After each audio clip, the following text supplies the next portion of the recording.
So guys, today ngayong araw guys ay magpaparehistro tayo ng motor natin. Kasi kampo ng spark to eh. Hindi natin mailayo. Tara guys, samahan niyo ako guys, paparehistro tayo ng motor. Let's go!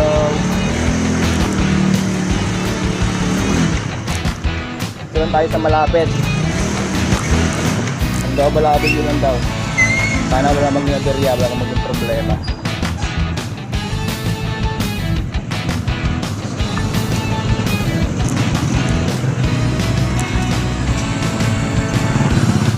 Pagkarating nyo sa Sandoval Avenue, sa may isang parehistruan ng motor natin, ay bibigyan nyo yung RCR nyo, pati susi ninyo.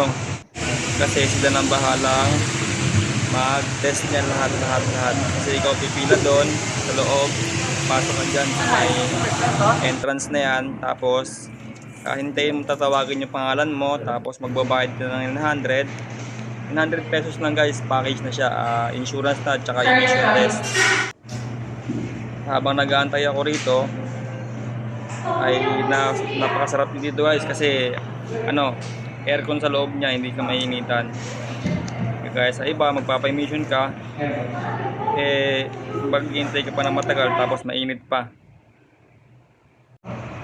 Dito nga guys ay sa pinwestohan ko, nakatutok ako sa aircon. Sa likod ko aircon mismo, kaya lumipat ako sa kabila kasi medyo malamig-lamig ng pakiramdam ko.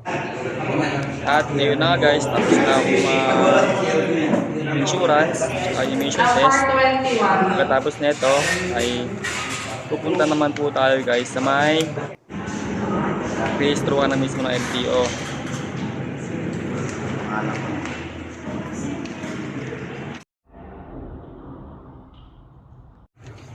At ayun na nga guys, nakapagparehistro tayo ng motor. Para sa mga taga-Pasig dyan, Pinagbuhatan, Nagpayong, Kenneth, meron na po tayong malapit na parehistruan dito sa Pasig. Along Sandoval Avenue lang, malapit siya sa may DB Mart. May sasuggest ko lang po sa inyo guys, na kung magpaparehistro kayo, kailangan mas maganda kung meron ng laman yung Gcash ninyo. Kasi ako, walang laman yung Gcash ko eh. Mura lang sana babayaran natin, 379 lang.